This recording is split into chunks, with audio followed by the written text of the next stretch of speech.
Assalamualaikum dan salam sejahtera. Salam Polimas Premier. Saya Humaira Sarima 1029. Saya Siti Syafiqah 1019.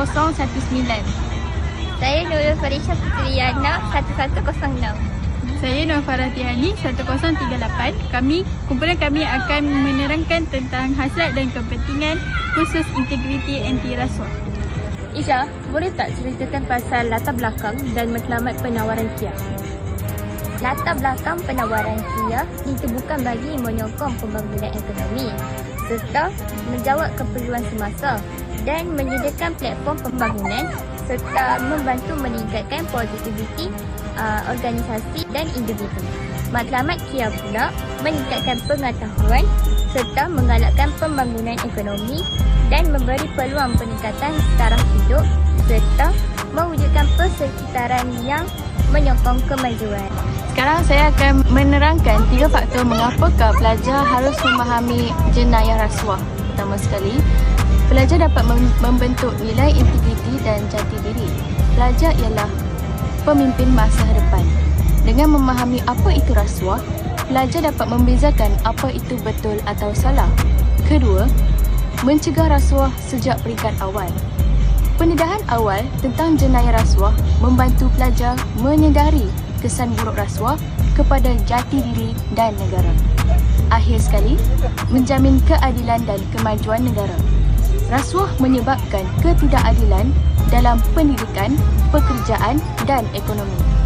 Jenayah rasuah memberi kesan buruk terhadap pembangunan dan kemajuan negara. Dengan kesedaran ini, pelajar akan lebih menghargai nilai keadilan, ketulusan dan tanggungjawab diri. Mengapa jenayah rasuah dianggap serius? Jenayah rasuah dianggap serius kerana ia dapat menjejaskan pembangunan negara serta mewujudkan ketidakadilan dalam masyarakat. Contohnya, projek pembangunan diberikan kepada pihak yang tidak layak. Ia dapat mengurangkan kualiti pembangunan tersebut dan tidak selamat untuk digunakan oleh rakyat Malaysia. Selain itu, penyalahgunaan kuasa oleh pegawai tertentu. Contohnya, pegawai menerima wang untuk meluluskan sesuatu urusan. Akhir sekali, rasuah juga menyebabkan berlakunya ketidakseruan negara yang menjejaskan kesejahteraan rakyat. Duit peruntukan awam disalahgunakan untuk kepentingan peribadi dan pembangunan seperti sekolah dan hospital terjejas. Maira, apakah usaha-usaha yang telah dilakukan untuk mencegah rasuah? Jadi, usaha-usaha yang telah dilakukan untuk mencegah rasuah adalah penubuhan Suruhanjaya Pencegahan Rasuah Malaysia SPRM. SPRM ditubuhkan sebagai badan bebas yang mencegah, menyiasat dan menguatkuasakan undang-undang rasuah. SPRM melaksanakan program pendidikan dan ceramah kesedaran di universiti sekolah. Kita dapat memupuk kesedaran awal untuk menolak rasuah.